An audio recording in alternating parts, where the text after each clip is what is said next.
A news week. It's definitely been a news week. So happy Friday. Thank you for tuning in. And if you haven't tuned in all week, I'm displaying on screen the episodes you may have missed. Big news here in Illinois. There's new cannabis legislation that has been proposed, and we've been talking about it the last few episodes. For deeper insights, check out episode 280, 279, and maybe even 281. Today, I'm going to be talking about a few more questions and thoughts that I've had. We're going to play a interview with the representative who has sponsored this legislation, so you can kind of see where their head is at with regard to all this.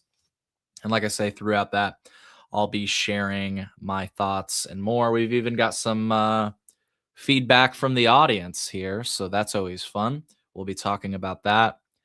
Let's start things off with reminding you that I will be at the Midwest Cannabis Forum next week, May 28th. You can find information about that at MidwestCannabisForum.com. If you'd like to get your tickets and let's just say you can't afford them, hit me up, ColeMemo.com/contact. I'm willing to get anybody and everybody into the door so that we can have good faith conversations about what we feel the future of cannabis policy should look like. Good day, Genetic Memory Farms. Thank you for joining us, and happy Friday to everybody else that's joining us. Once again, new cannabis legislation. That's mostly what we're going to be talking about. Some thoughts, questions, and concerns that have come up for me. So let's just start it right off. So one of the things that I think is really awesome about the new cannabis omnibus is that it increases the possession limit for residents. Now, I want to be very clear here that what the thing that is not, so an omnibus, in case you didn't know, is basically several different bills packed into one. And so there are several different topics concerning the regulation of cannabis. There are even some regulations regarding horse racing and breast pumps. So there's a lot of unrelated material in this omnibus, but they are also related in some way. For example, like I say, you'll see a lot of cannabis regulations proposed. You'll see some hemp regulations proposed.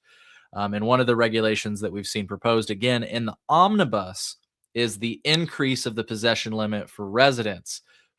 It's basically doubling the possession limit at all, in all form factors. So you can carry 30 grams of flower today. If this proposal became law, you could carry 60 grams of flower, right? Keep that in your mind. Separate from the omnibus, there's a proposal that we refer to as the probable cause bill. It would remove police's ability to search based solely on the smell of raw or unburnt cannabis alone. So this joint is burnt. So allegedly they can't search on the smell of burnt cannabis, which is wild. I should say in a vehicle.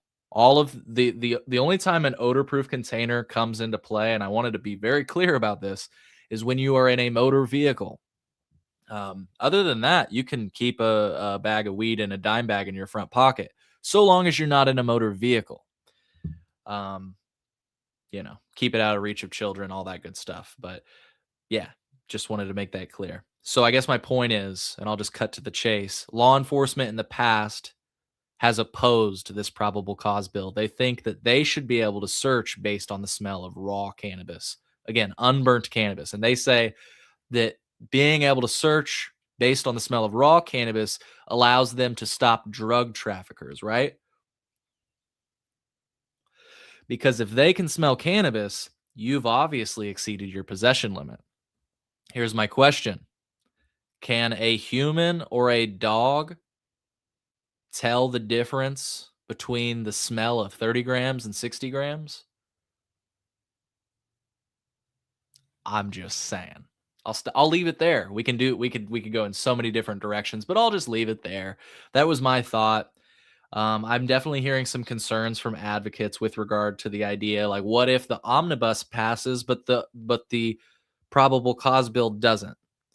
This could cause more people trouble if they're traveling around with 60 grams of flour. All of a sudden, an officer may be more likely to smell their cannabis, because again, it's not sold in odor-proof containers, because again, there's no such thing as odor-proof containers. We've interviewed law enforcement officers. Law enforcement officers have testified as such. If there were such thing as an odor-proof container, law enforcement would not lean so heavily on canines.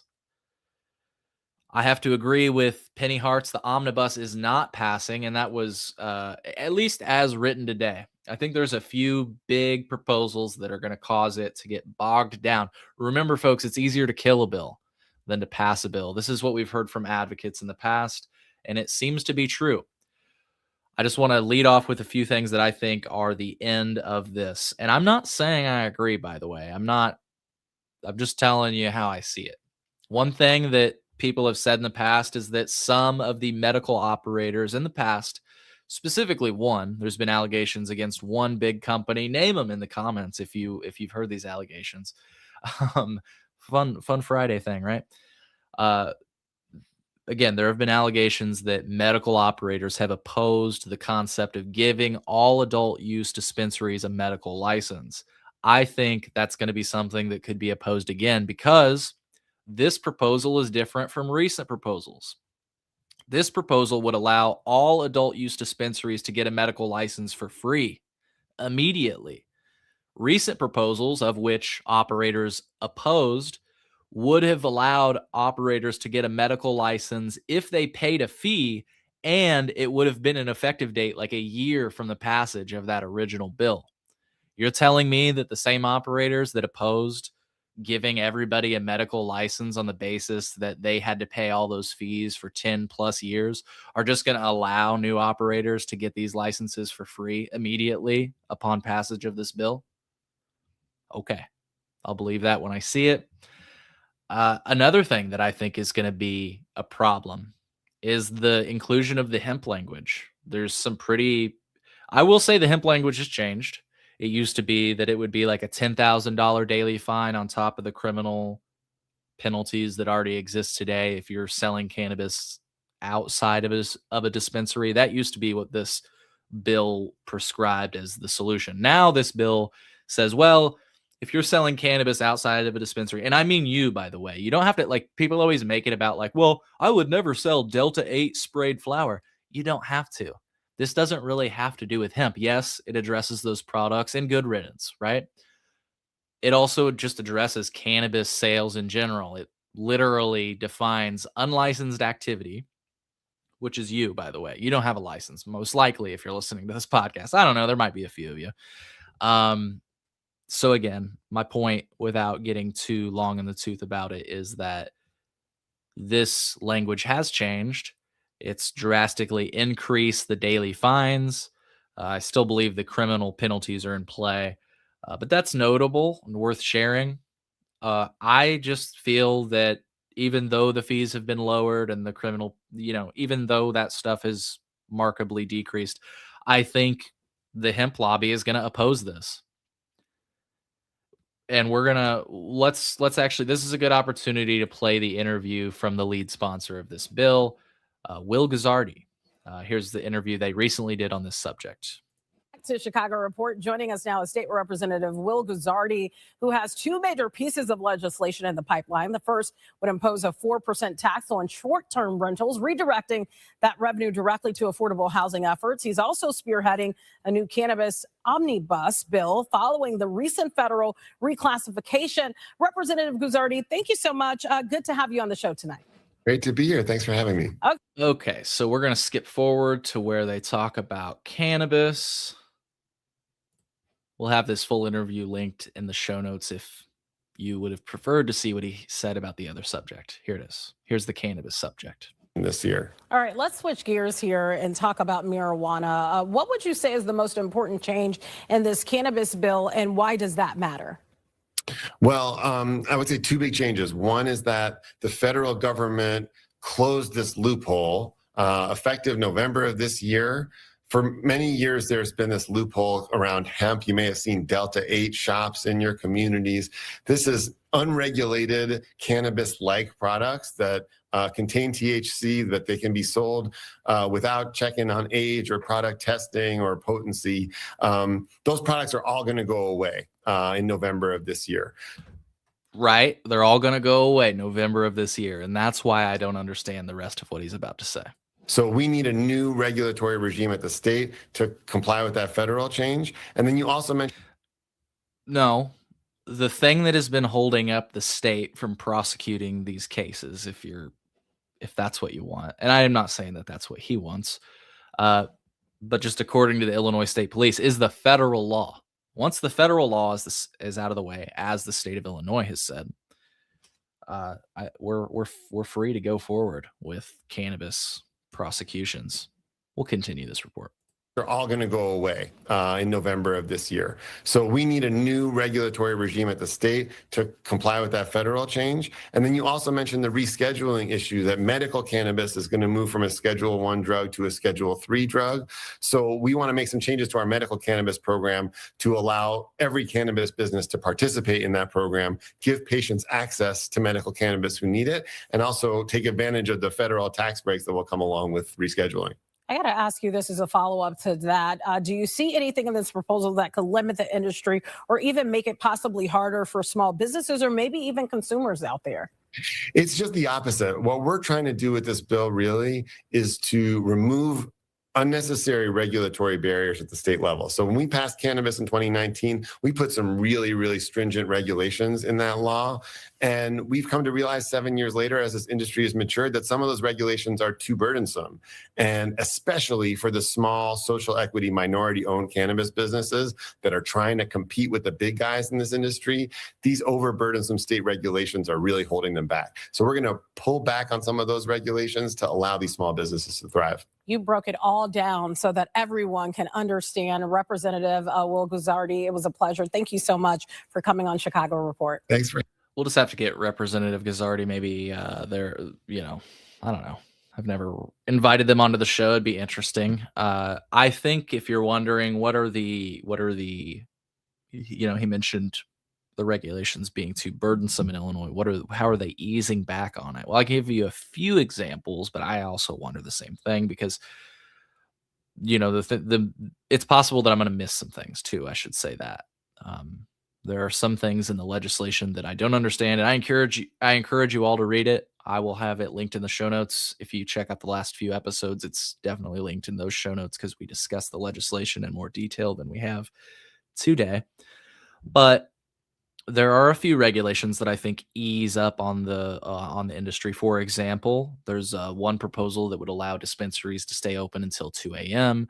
There's there was a proposal that I believe would allow drive-through and curbside pickup for all customers, not just medical customers, which would be, I guess, some flexibility on the retail end. And I already know that some of you might be saying, Cole, some of you in business may be interested in what I'm saying, but some of you on the consumer side might be saying, Cole, I don't care about the business side. Well, I'm just trying to color in the details. If you're wondering what they meant by they're easing up some burdensome regulations, here's a few more examples. They are not limiting deliveries from a cultivation center to a dispensary in this proposal. By business hours, they would allow deliveries to happen at any point in the day. That's a little bit of flexibility. They, there was another one. Well, there's the transport hubs, which I've actually heard that there's not a ton of support for that, or I've gotten the impression, I should say, that there's not a ton of support for that from the transporters themselves. I've actually heard instead that, I have to be careful with my details here, but basically the security company is really the one that's pushing for this. They want, we have a new building we could send our security contractors to, and this is how things work in Springfield. This is at least one of the things I'm hearing. I was surprised to hear that. I was like, oh, interesting. Because there have been a few operators that have come on my show and have, in the past at least, said they support the idea of having a depot or a warehouse, because this is a big state. And so it's like having some touch bases across the state where you can drop things off, pick things up, etc., so on and so forth. I was given the impression that people supported, and I've since been told, well, Cole, maybe this is just something. I don't know. It's unclear. I'm just telling you what I'm hearing. But just a few examples. If you're sitting over there wondering, how are they easing it up for the operators? I think those are some examples of that. There are probably more. Oh, in fact, I think there is one more. I saw some changes on the surveillance requirements, and you might be thinking, Cole, what's the big fucking deal with surveillance? And it's well, they are required to have cameras live all day, every day, 24 hours. If they go down, that's a problem. They have to be a certain frame rate, quality. You have to store a certain amount of that. And do you guys understand how much computer parts and storage and all that shit costs nowadays? I was going to buy a new hard drive, just for example, because I have to store a lot of data as well. I was going to buy a new hard drive. I wanted to buy the same hard drive that I have. When I bought it, it was $100. That was a year ago. Today, it's $1,300. Wow. Same product. It was $100 last year, just a little bit over $100 last year. $1,300 this year. So I'm not, I'm just saying. I'm also saying that I don't feel like that's enough. I feel like they could be relieved a bit more from these burdensome regulations. But I'm just speaking to my operators here. I think you guys put up with too much. We're treating cannabis like it's nuclear material. Come on. We've discussed this in detail in the past, though. We don't have to go into all of it. All right. Well, hey, and exactly. I understand. I knew somebody would comment it. Genetic Memory Farms, and I'm not upset anyway. I'm not upset. I hope you know this. My prediction came true. They commented business schmizness. I was saying, there's somebody out there that's probably like, who cares? What about individual freedoms and patience? I agree. I completely agree. It's what I would like to talk about, but that's not what's on the table. I talk about those things, but unfortunately, right now, those things are not on the table. They are in limited formats, Do you think somebody is just like, with regard to the 60 gram thing, the increase of possession limits, do you think the person that pushed that, for example, like if I was pushing that, I would say because 30 grams is ridiculous, there should be no possession limit. So let's, I guess, bump it to 60. I don't know. I would see myself removing possession limits entirely, but I guess I'm just trying to ask, do you think the person, whoever pushed for doubling the possession limit, is doing that because they care about our civil liberties? I don't. I think that, and we've included this on reports in the past, I'm not going to name any names, but I think there are literally people in the cannabis industry that believe that if we had a higher possession or purchase limit, that people would buy more. I've literally heard multiple people in the cannabis industry say, well, the issue is they can go to Michigan and buy so much more. They don't limit purchases.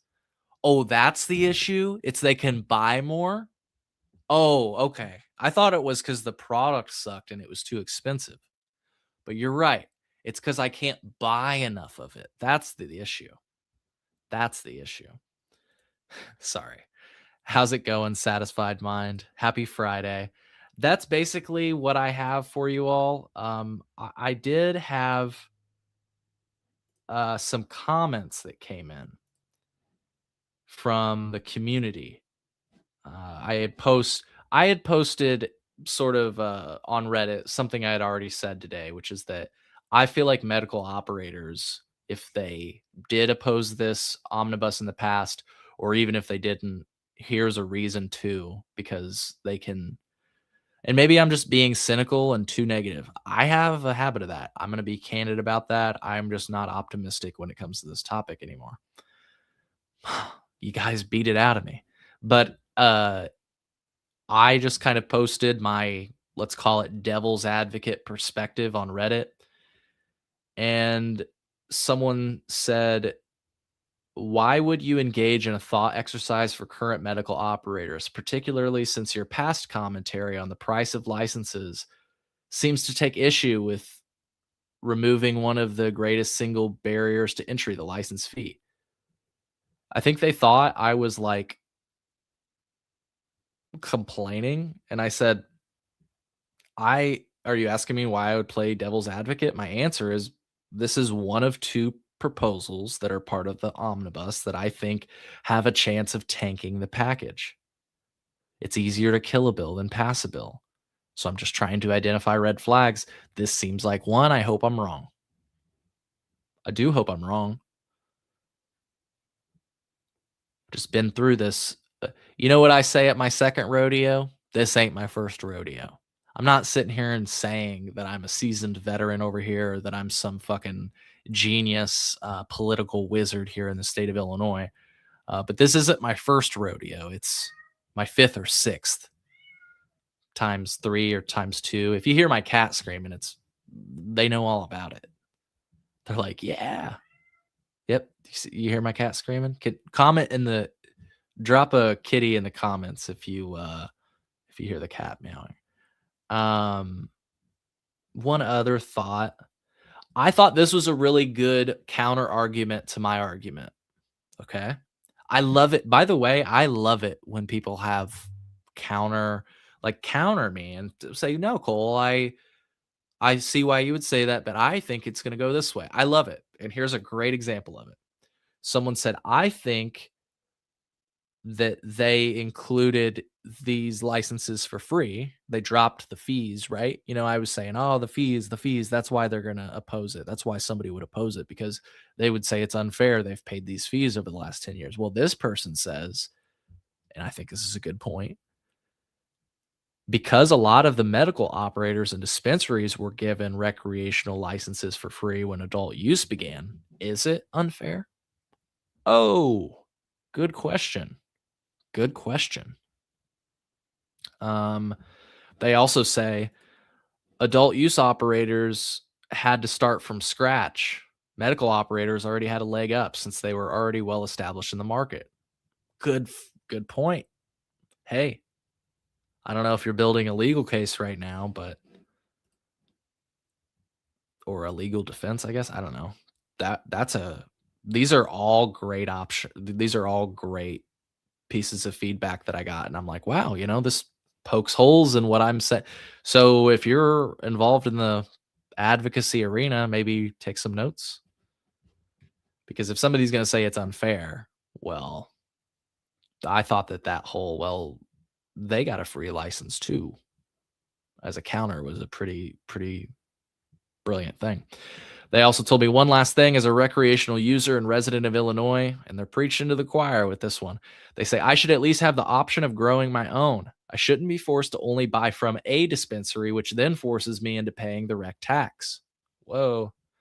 And I said, you're preaching with this one. Home grow should have been the bare minimum. Instead, it's the North Star. Happy Friday, folks. Satisfied Mind says, the changes are for companies to make more money, not for the betterment of patients or consumers. I want to tell you, I agree. I think that I could see a press release that says something different if it doesn't pass, or if it does pass, they're going to say, they're going to make the argument that what they were pushing for was patient and consumer centered. And they do that every time. So I just heard back from somebody that I provided a code to, and they said it didn't work for the Midwest Cannabis Forum. And so I'm letting them know. Let me get back to you shortly with another one. Why am I typing this? Okay. Well, folks, what do you think? I'll try to get to your comments, your questions, your concerns. I'm about to wrap up the show. This was an impromptu one. So thank you all for tuning in. Brandon Krieger says, did you see if you get a license to sell CBD products, you cannot tell customers it's cannabis, even though they will fail a cannabis drug test? That's just wild. It is cannabis. I keep seeing people say this. I saw somebody earlier today. They're like, oh, I'm not even going to name their name. They were like, oh, so marijuana is just aged hemp. It's like, yeah, it is. This is silly, but it's fucking federal. It's what the feds did. Don't fucking turn around on me and act like I made this shit up. It's cannabis. So they said, oh, if I put this hemp in the oven and turn it to 400 degrees, does it then change into cannabis? No, idiot. It's been cannabis the whole time. I'm so fucking sick of these people. Like, I don't even like, I'm so over this stupid ass argument. These people don't even know what the fuck they're talking about. And then they start like throwing around terms, denigrating. It's reefer madness, and they don't even know what the hell they're talking about. I apologize. I just don't have any patience for it anymore, especially when people like the internet exists and they could inform themselves of these terms. It's all cannabis. Anyone 21 plus should be able to grow, regardless of where you live. Agreed. Landlords need to figure out how to accommodate the other tenants, not discriminate against a cannabis user. Genetic Memory Farm says, if I rent, I can grow a box of herbs or a tomato on my balcony. Cannabis should be the same. I'm not giving you advice here, but I'll just say that when I lived in an apartment, I just asked the landlord if I could grow plants inside. I said, I'm going to have a tent with lights and a fan running. I think there was a little bit of clarification, like, it's not going to be too loud, is it? No, it's not going to be too loud. Yeah, you can grow plants in your apartment. Again, I'm not saying that because I'm not saying you take that advice, because if you live in housing that's federal, I get the sense that you could get yourself into trouble, or that there is trouble there somewhere. I don't know. Who knows, though, with the whole rescheduling thing? Everything is just so unclear. I almost don't even want to say anything anymore because things are just so unclear. Like, why do I even? Yeah. Happy Friday, though, folks. One plant, one rule. Deschedule it. That's freedom. Yeah, you'd think people would be on board with that, but I've been surprised.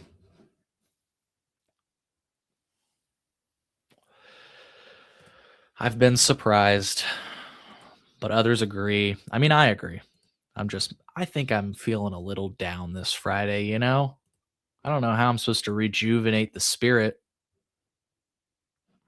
Thank you for saying this. Feel like a crazy person yelling this same shit for years. So many people are still not hearing it. And that's true. Maybe I just need to chill. Maybe I just need to chill. You know what I'm saying? Spark it up. Bro, you want to hear something that's just pissing me off right now? And I could literally deal with this. Like, I've got answers like right here. I'm not going to give this company free advertising. I've got pieces of cardboard. I've got business cards. I've got things laying around that could solve this problem. I know how to roll crutches, but bro, I'm out of crutches. So I'm smoking joints like in classic mode right now, basically. Yeah, switched into classic mode, rolling these joints. And I got to say, it's cool for nostalgia, like smoking out of a paper. But I've gotten so used to like using like tips, like crutches, or even these glass tips. I've been rolling with these glass tips. Let's see. Does this fit in? Nope. Does it fit in these? Because these are not well crafted. These are of different sizes. Hey. Let's see. Too much air. But I got a hit.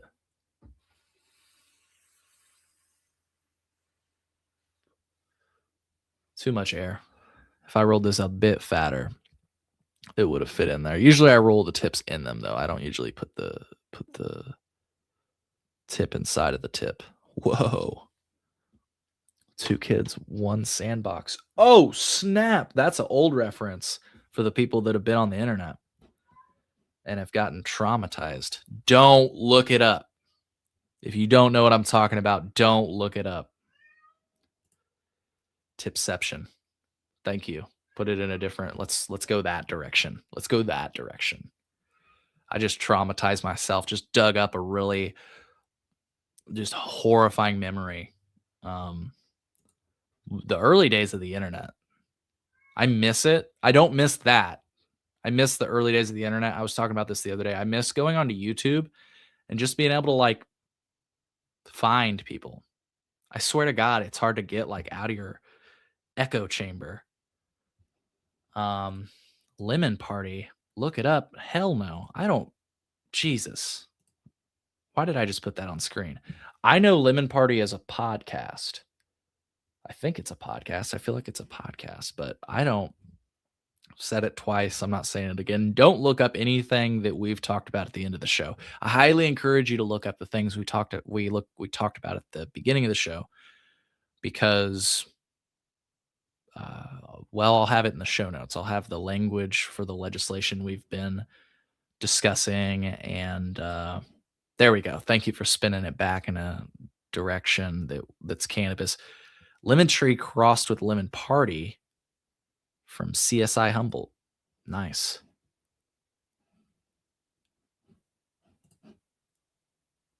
Hey, I need to grow. They said get them popping, bud. I've been debating it. Maybe that's just what I need to do. Get into a little routine again. Bring me back. All right. Well, with that, I'll give a little bit more time if anybody else has a comment or a question. See if there's anything I missed.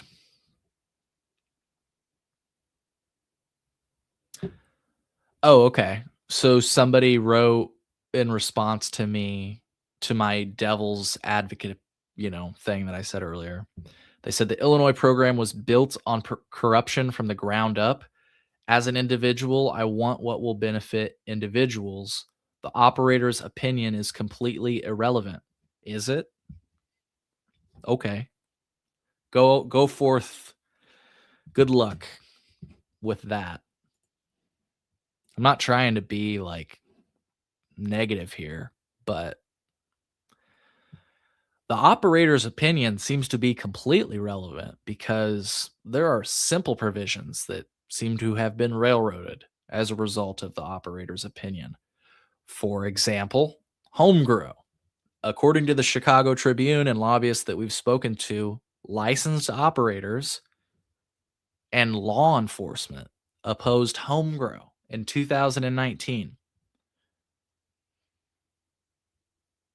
And you know what? Like, even if they opposed it, even if they didn't oppose it, I sure as hell am not aware of any companies that have been lining up to support the concept.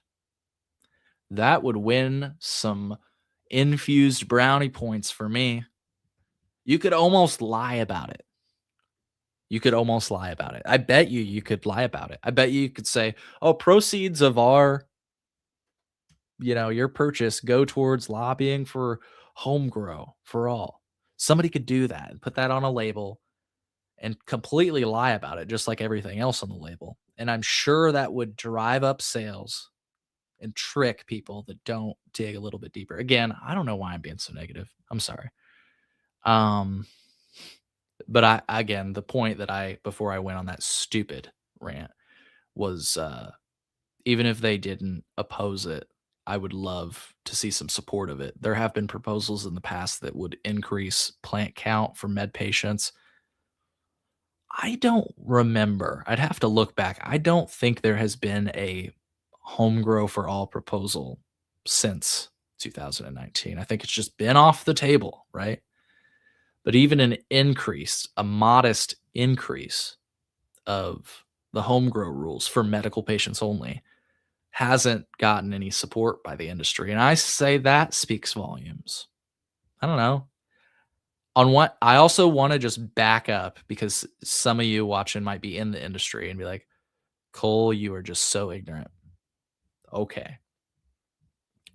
They would argue, why would they devote any lobbying dollars towards home grow? What do they get out of it? I get it. Yeah, why would the taxi company, lobby for anything that would help make public transport or like city infrastructure easier? I don't know. That's a weak example maybe, but I'm just trying to paint the picture that these people just want to sell weed. A lot of these people just want to sell weed. They don't care about your civil liberties. So maybe I'm speaking with a broad blunt here. You see what I did there? That was pretty good. Maybe I'm painting with too broad of a brush for those that didn't get my stupid joke. Well, it is Friday, and I feel like I've been down. So let's try to end this on a high note. Folks, what are you smoking on? You got stuff growing? People are saying growing is good for the soul. I know these people that are commenting are growing. So keep growing, keep learning. We've got Memorial Day weekend ahead of us. I'm really excited for that. I need a little bit of a break, and it's one of those holidays where you can kind of wiggle yourself one. So that's super nice. I hope you guys are all set to have a good weekend. I've got some cool guests I'm working on booking. People from all sides of the spectrum. It's going to be fun. It's going to be fun. One of them is super busy, so I was told today when I followed up that we're going to have to kick it out. But another one it should be fun. We just got to nail it down, and I'm sure you guys will love it. So it's going to be a good time. Speaking of good time, once again, before I go, check out the Midwest Cannabis Forum. If you want to read more, learn more about the details, MidwestCannabisForum.com. Hit me up at colememo.com/contact. Once again, don't let price be a barrier, at least with the ticket fee. I can only help so much. I can't like pay you to get there or whatever. But if the ticket fee is what's preventing you from getting in the door, don't let that prevent you. Hit me up at colememo.com/contact. And like I said, I'll try to get you fired up on the way out of this episode of the Cole Memo with some rock and roll that's probably going to get flagged for copyright.